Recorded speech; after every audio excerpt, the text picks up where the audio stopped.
How we doing, everybody? UFC Thoughts here, and today I'm going to be going over my picks and breakdown for every fight on UFC Mexico City, Moreno vs. Royval 2 on February 24th, 2024. Let's get right into it with the first fight of 13. We start with Eric Silva versus Muhammad Naimov at featherweight. I'm picking Muhammad Naimov by first round KO. Love him or hate him, most of you probably hate Muhammad Naimov after his last performance against Nathaniel Wood. He's damn good. Also a cheater, but he's also damn good. And he's also kind of fighting a step down in competition from a Nathaniel Wood with Eric Silva. Eric's middle-aged, not middle-aged, but middle-aged for MMA terms. Holy shit, 36? At featherweight? You're already cooked, bud. Statistics show you're never gonna win a belt. He's also had a year layoff. His last fight was his debut in the UFC against TJ Brown. He got submitted. He got hurt in that fight. He got out-grappled in that fight. Eric Silva's big win on his career is over the guy on the Contender Series, Avar. I don't remember his name. The guy was 3-0. He had 3 fucking MMA fights. He was dog shit. The 3 guys that Avar built, like the guy that Eric Silva beat was 3-0. That dude's opponent's records were like 0-20 or some shit. He sucks. I'm not saying that Eric Silva is a good grappler. He's got good submission offense. I think like almost most of his wins are by submission. I think 7. He's got 2 losses by submission. Muhammad Naimov has somewhat decent grappling. He's not just going to get taken down. Okay? He's gotten taken down by Jamie Malarkey and Nathaniel Wood. I just don't see Eric Silva out-grappling him. And if he does, then boo fucking who. Who cares? Muhammad Naimov has that fucking nuclear option, dude. He'll put your fucking lights out. I don't see Eric Silva win. If Muhammad Naimov loses, I will be deathly shocked, if I'm being honest, because Eric Silva should not win this fight. They're basically the same size. Muhammad Naimov's a strong fucker, too. So I don't think he's just going to get out-grappled. He'll fight for it. And he'll cheat for it, too. We move to Victor Altamirano versus Felipe Dos Santos. I'm picking Felipe Dos Santos to win this fight. I don't think he KOs him. I think he's going to win this just by unanimous decision, 30-27. I think mostly the difference in this fight is going to be the speed and technical ability on the feet. Now, Victor, he does have clean leg kicks and sometimes good takedown entries, but where he seems to struggle is just being able to, like, throw consistent 1s and 2s. I don't know what it is. He struggles, like, really bad. I don't know, like, what it is. His boxing's very sloppy. He can do good control on the ground. He's kind of decent in the clinch. He'll enter mostly with 1s and 2s and throw a leg kick. He can get controlled on the ground pretty heavily. And then Felipe Dos Santos, younger kid, quicker on the feet. He throws fucking 1s and 2s like pistons. He was landing pretty significantly on Manel Kape. He's lucky. Manel Kape's lucky he's got a fucking kind of a good chin on him. Well, maybe not. That one Ryzen fight where he got dropped like 4 times. No one brings that shit up about Manel, bro. That shit's so funny. Maybe Felipe has pillow hands. I don't know. He has some good finishes. I think he's like 3-2-2. I don't know. But I think the difference just lies in the speed on the feet, which Felipe has a significant advantage in. I think he's just going to piece up Victor. And this sucks because I like Victor. I think he's a cool guy. Oh, I didn't know Victor was that old, by the way. Can I just say, I didn't know he was 33. He looks young as shit. I think Felipe, like I said, just 1s and 2s on the feet. I think he's just going to land on that shin a lot because Victor he's kind of like, he has that Dunkus Plunkus style where he kind of like waves. It looks like he's drunk. But I think that Felipe is going to be able to land heavily on him. We move to Luis Ronaldo Rodriguez versus Dennis Bondar, and I made a mistake. This is actually a flyweight fight. I made it a bantamweight because Luis is actually a bantamweight fighter. This is his, I think, flyweight debut, and it's his UFC debut as well. Here's the thing about both these guys. Both of these guys are severe can crushers. Let's just put it simply. Every guy that I think both of these dudes have beaten have, like, negative records. Like, most of the people under their wins have negative records. Luis is a very patient, short fire hydrant of a human being. He's a weird, he's got submission game off his back. He got a guillotine, like 2 fights ago or something. He throws heavy. He can get clipped, though. His boxing defense is not good. Dennis Bondar, he throws quick on the feet. He throws a lot of spinning shit. He has a lot of submissions under his belt as well. This fight confuses me, because I really don't know who I want to pick. Because, on one hand, Luis probably should just win because of athleticism and power. But I feel like Luis is going to shoot a takedown and get caught in a guillotine. But I don't know if I'm willing to put my money on that, because Dennis Bondar also, but Luis also has submission. I'll go with fucking Luis Ronaldo Rodriguez, second round TKO. Fuck it. If he gets submitted, he gets choked out. He's a certified bum crusher. Who gives a shit? We move to the return of Claudio Puellas versus Faraz Ziam. I'm picking Claudio Puellas. Hear me out. I know he hasn't fought since fucking 2022. Alright, I know he got beat up by Dan Hooker pretty bad. Hear me out, though. Okay? Faraz Ziam has a decent record. 14-4. He's 4-2 in the UFC. His 2 losses in the UFC are to Terrence McKinney and fucking whoever he fought in his debut. I forgot who it was. He's beat some good guys like Jai Herbert, Michael Figlak, I think was... Is it Michael Figlak? Who gives a shit? And then fucking... Goddamn, he's on a 2-fight win streak right now. He's a very boring fighter. He's very weird on the feet. Throws, I think, leg kicks. He likes to be in the clinch. That's kind of where Faraz Ziam thrives, is in a clinch battle. He throws little teeny 1s and 2s. Claudio Puellas, here's the thing. 3 of Faraz Ziam's 4 losses are by rear naked chokes. 3 of his 4 losses are just by submission in general. All 3 of them are RNCs. If Claudio Puellas can get this to the ground, which he can, I believe in our boy, the Prince of Peru, our boy Claudio Puellas. I think he's going to be able to get Faraz Ziam to the ground. Because I think Faraz, he's going to try and get in the clinch with good old Claudio Nibar Puellas. Claudio's going to shoot for a knee bar, get it to the ground, and he's going to end up submitting Faraz Ziam in the first round. I'm calling it. I'm a seer. Put money on him. Don't. That's a stupid idea. Alright, let me just say it. Fuck both these guys. Edgar Chairez and fucking Daniel Lacerda. Both of them can fucking burn. I don't care about this fight anymore. I don't care about the controversy. Should have just been given a win for Edgar Chairez. And I think he's just going to beat Daniel Lacerda again. Because here's the thing.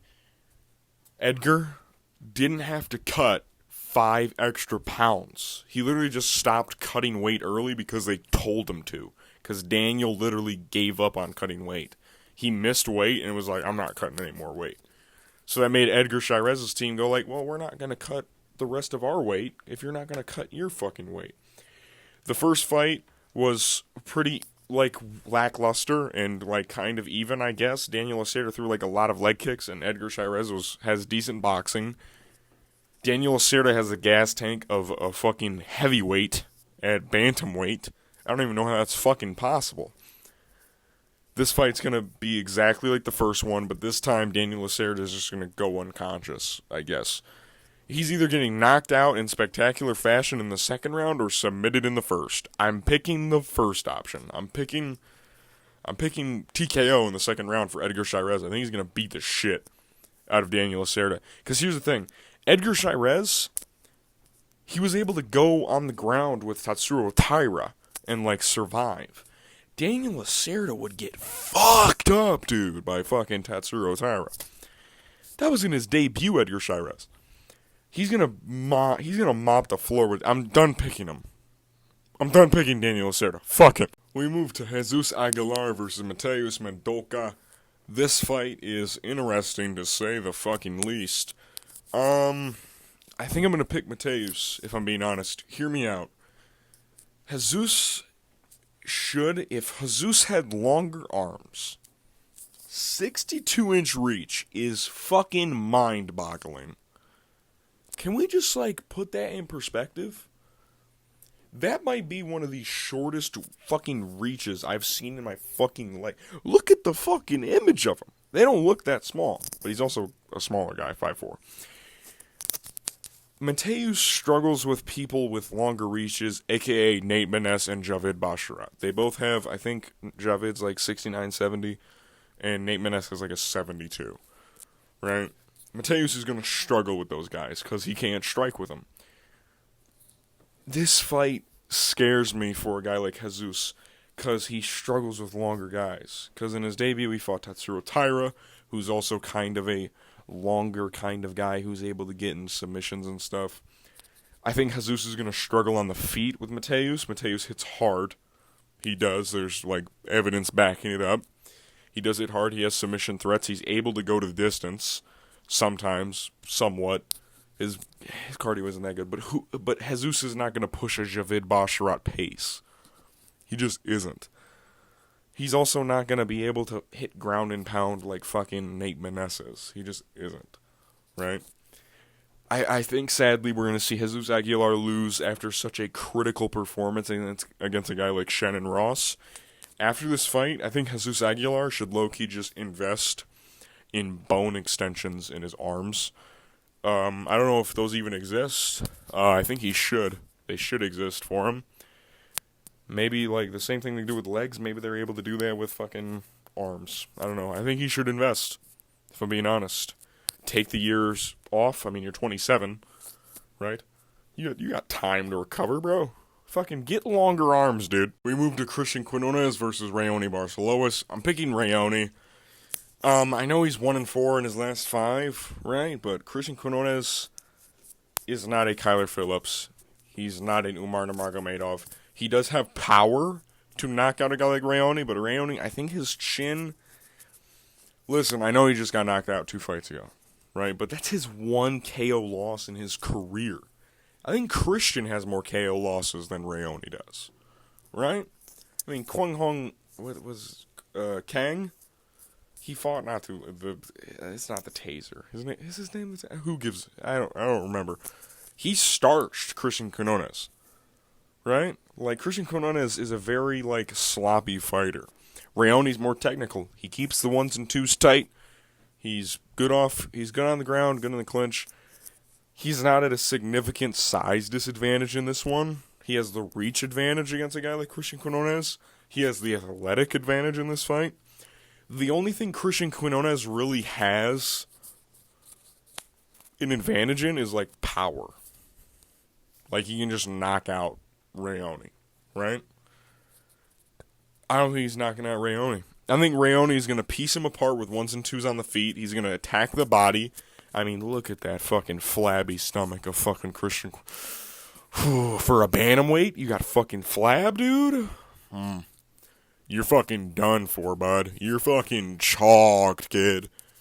Get out of here. You're flabby. Flabby body. Reminds me of Anthony Hernandez. His body. It's disgusting. Of course, that's hyperbole, of course. He's like an athlete, but, like, still. Shred up a little bit, dude. But I just think Raoni's the better athlete here. I think he's just gonna use the 1s and 2s to his advantage, win the outside foot game. He's going to maybe throw a couple leg kicks here and there. I don't really see Christian offering anything of note other than the power. I think if he tries to get to the ground, I think Raoni's just going to stuff him and then just kind of just move on with his day. I think this is an easy win for Christian Quinones. It reminds me of the Trevin Jones fight. I'm not going to lie. We move to Manuel Torres versus Chris Duncan. I'm picking Manuel Torres in this fight. I think he'll probably get the knockout, if I'm being honest.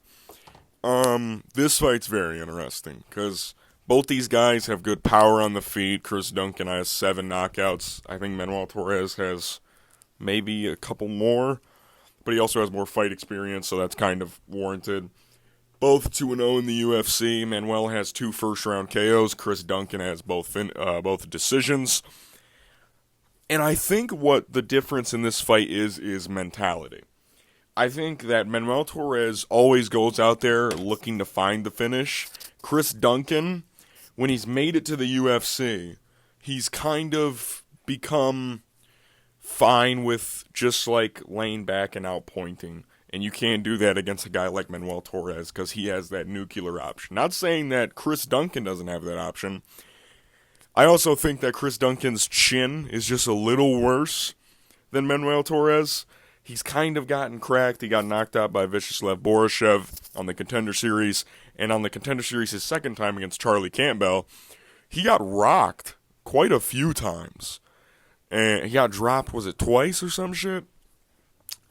Manuel Torres hits very hard.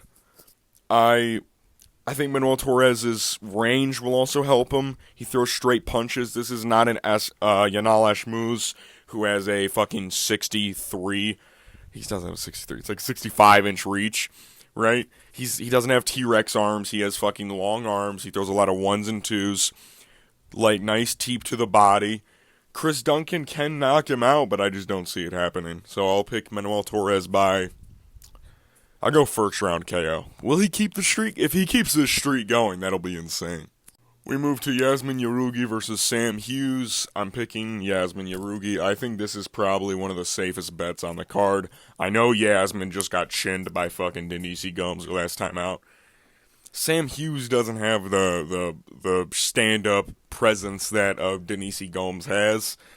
Sam Hughes' big thing is her grappling, and I don't think she's going to be able to get Yasmin to the ground. Yasmin has a perfect 100% takedown defense in the UFC, and I don't think Sam Hughes has that power to set her down like Denise Gomes does. I think Yasmin's just going to tee her up on the feet, unanimous decision, 30-27. I think she'll just piece her ass up. Sam Hughes is a 3-4 UFC fighter. She's not that good. Yasmin Yarugi, prior to that Denise Gomes loss, I thought she was a very touted prospect, right? I thought she was going to do very well. Of course, Denise Gomes kind of just shut her off, but Denise Gomes has good power for a women's strawweight, right? We can't, it happens. I just think Yasmin Yarugi, straight 1s and 2s, she'll beat her up in the pocket. If it does get to the clinch, Yasmin Yarugi will throw knees and elbows. She's good in those types of situations. She has the cardio. She will out-cardio Sam Hughes.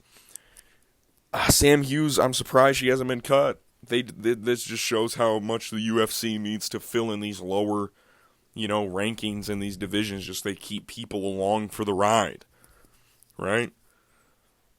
I think Yasmin Yarugi's going to do bad things to Sam Hughes. We move to Raul Rosas Jr. versus Ricky Turcios. I'm picking Raul by probably decision. Here's the thing about this fight, right? The only reason a Ricky Turcios pick makes sense in this type of standard is due to his cardio. This is at Mexico City. We know Raul's cardio is kind of spotty and it'll be at elevated height, right? So it could get very dangerous for a guy like Raul Rosas Jr. in this scenario if he does get to the later rounds. Here's the thing. Ricky Turcios has a sub 50% takedown defense. He has a very weird chin. His striking's weird, man. Look at Ayman Sahab. Look at that fight. His statistics in that fight are some of the worst I've ever seen in my fucking life for a guy throwing over 200 strikes. He hit 23 punches on 260 attempted. What the fuck, dude? Raul, I think he just grinds his way to a decision win here. Probably 29-28. I think Ricky will probably turn it up in that third round. I think Raul will kind of probably melt him earlier in the fight. Ricky possibly will pull it together in the later half of the third round. But I think Ricky Turcios' takedown defense, his chin's a little... He got dropped in his last fight. He's just a little too wild, in my opinion, for a guy like Raul. Raul's more technical. I think Raul's power might be able to set down a guy like Ricky. I don't know if he'll be able to knock him out. I don't think it will, but he'll probably drop him. I think Raul is kind of on a revenge tour after the loss to Christian Rodriguez. And I think he's going to continue it on with a dominant performance over Ricky Tercios. We move to the featured fight, Daniel Zellhuber versus Francisco Prado. Listen, man, I'm going with the underdog. I'm picking fucking Francisco Prado in this fight. Listen, I know it sounds stupid. The reach disadvantage, the height disadvantage. This is the thing about Daniel Zellhuber. He uses his length well, but he still allows people to get on the inside and push him to the side of the cage, which is where Francisco does his best work, right? He just knocked out Ottoman Azaitar. He hits very fucking hard, man. Daniel Zellhuber, already we've seen he has a spotty chin, right? He's a little too drained cutting weight. He's a big lightweight. He is. He's 6'1" with a 77-inch reach, right? He doesn't throw a lot of kicks. He throws a lot of straight punches, a lot of ones and twos, a lot of knees up the middle, a lot of front kicks. Francisco Prado has good head movement. He's going to slip and dodge through everything. He's going to connect with a right hand. I'm not fully sold on Daniel Zellhuber yet. And if he does win this fight, I will be sold on him. But I need to see how he does against a significant heavy power puncher like a Francisco Prado. Because if he lets Francisco get on the inside of him, I promise you, he is going to get fucking smoked, dude. He's going to get hit with a right hand. You think Christos Giagos hits hard? Wait till fucking Francisco Prado gets his hands on you, right? I think Francisco, he's fought probably better competition as well so far in his UFC career. He only has 2 fights. Daniel has 3, right? That's hard to say, actually. I don't know if it's better competition, but pretty damn close. Pretty damn even, right? Francisco, he's not that much short. He's got really short arms, though, which is kind of why a lot of people are picking Daniel because of the reach disadvantage. Francisco moves his head a lot. He's a little jittery. He'll get on the inside. He was able to get on the inside of a Jamie Malarkey, right? You don't really get that much often. He was able to get on the inside of Ottoman Azaitar. I know that's not a fair comparison because Ottoman Azaitar is also kind of a midget, right? But I think Francisco's going to get on the inside more than people think. We have made it to the co-main event of the evening, Yair Rodriguez versus Brian Ortega. Brian's return since UFC Long Island, was it? Against Yair Rodriguez, where he tore his shoulder. Man, I'm picking Yair Rodriguez. I'm sorry. It would be cool to see Brian Ortega fucking title run. Actually, it wouldn't. Fuck Brian Ortega. How is he still ranked 4th? Khabib has a more recent win than Brian Ortega. What the fuck are we doing here? Listen, Brian Ortega can drag this in the later rounds. It is a 5-round fight. I don't think a lot of people remember that. It is a 5-round fight. He can drag it to the later rounds. He's hella durable, right? But, like, Yair Rodriguez is going to piece his ass up on the feet bad. He's going to land a lot of kicks. He was landing a lot of punches and strikes in that first fight. He has submission off his back, right? He throws a lot of subs off his back. Brian Ortega is not going to hurt Yair Rodriguez on the feet with his shitty striking. I'm sorry for calling it shitty, but I'm calling it what it is. As a top 5 featherweight, I think Brian Ortega probably has the worst striking out of all of them. Maybe Movsar. Is Movsar top 5 yet? Is he, or is he 6? Where was Arnold Allen when he beat? Who gives a shit, right? The one clip of Brian Ortega having super cool striking was probably fucking Frankie Edgar, right? Where he fucking knocked him out with the clinch uppercut, right? I don't use Reebok era shit. We're using Venom shit now. That's his one cool clip, right? People are like, oh, but like, he's got that mentality right now, Tracy Cortez. It doesn't matter if Tracy Cortez is in the audience. You don't think Yair Rodriguez wants to show out for Tracy Cortez? Dude, Tracy Cortez will bounce on Yair Rodriguez if he beats fucking Brian Ortega. I'm getting carried away. Logistics of this fight, Yair Rodriguez has a significant stand-up fucking advantage. He has a lot of good kicks.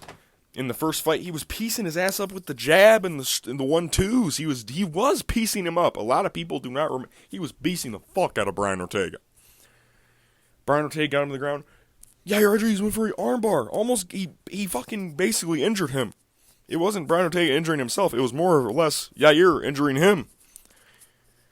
Yair throws a lot of weird shit, man. I get it. He'll probably gas out if it gets to later rounds, but it's like Brian Ortega doesn't have like the best gas tank either.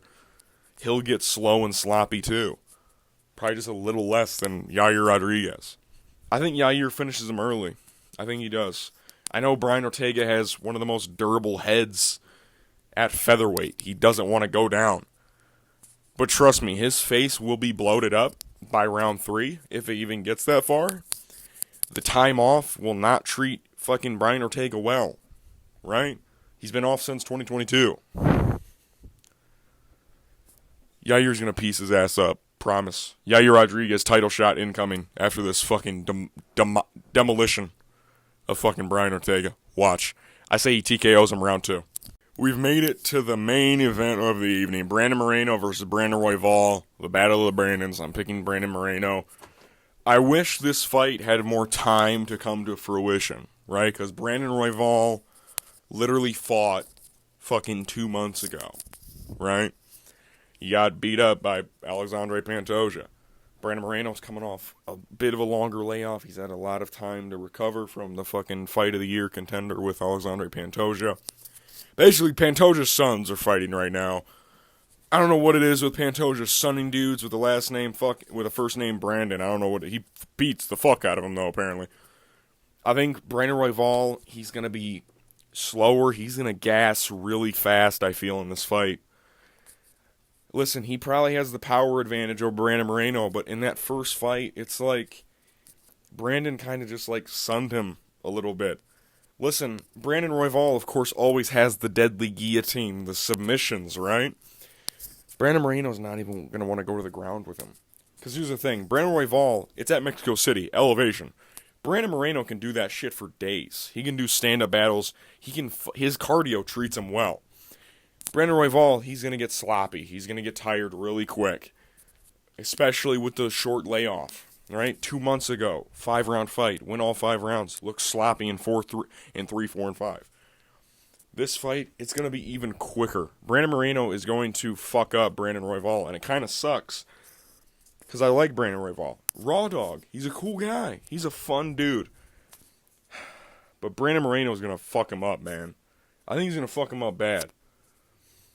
I don't really see a world where Brandon Royval gets a guillotine. I don't think Brandon Moreno is going to go to the ground with him. He's going to rather want to stand up with him, piece him up on the feet, and even if Brandon Royval wants to go to the ground, he was preparing for a guy like Amir Albazi. Right? He's practicing TDD for this fight. I think that Brandon Moreno is going to hurt him bad. I think he'll probably do it the same fashion he did in the first fight, probably just a little later. I think Brandon Royval is going to throw a lot of stupid shit early on, and he's going to end up tiring himself out because he knows he has to get the finish early because he's not going to be able to do it later. I think Brandon Moreno TKOs him in the 3rd round, similar fashion. Trust. This fight, I swear to God, I saw this fight. I said, wow, what a cool fight. Battle of the Brandons. I saw it. I said, wow, this is a cool Brandon Moreno fight. I'm UFC Thoughts. These have been my picks and breakdown for every fight on UFC Mexico City. Moreno vs. Royval 2 on February 24th, 2024. My confident picks reside with Muhammad Naimov, Yasmin Yarugi, and Brandon Moreno in the main event. And my pre-card rating is a 7 out of 10. This fight, not a lot of heavier weight classes. I think the heaviest weight class this goes up to is 155. We're going to have a lot of fun scraps at elevation. A lot of gas tanks going to get fucking tested, I'll tell you that much. A lot of young contenders on here.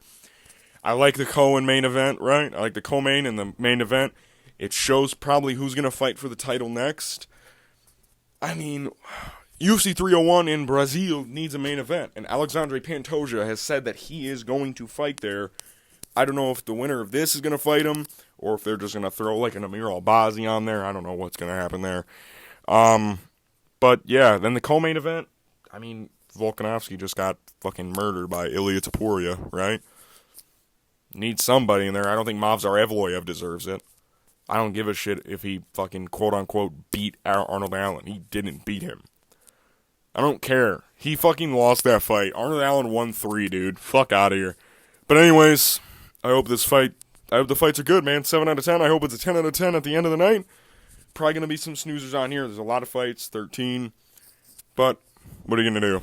All right, I'll see you guys after the fights. Peace.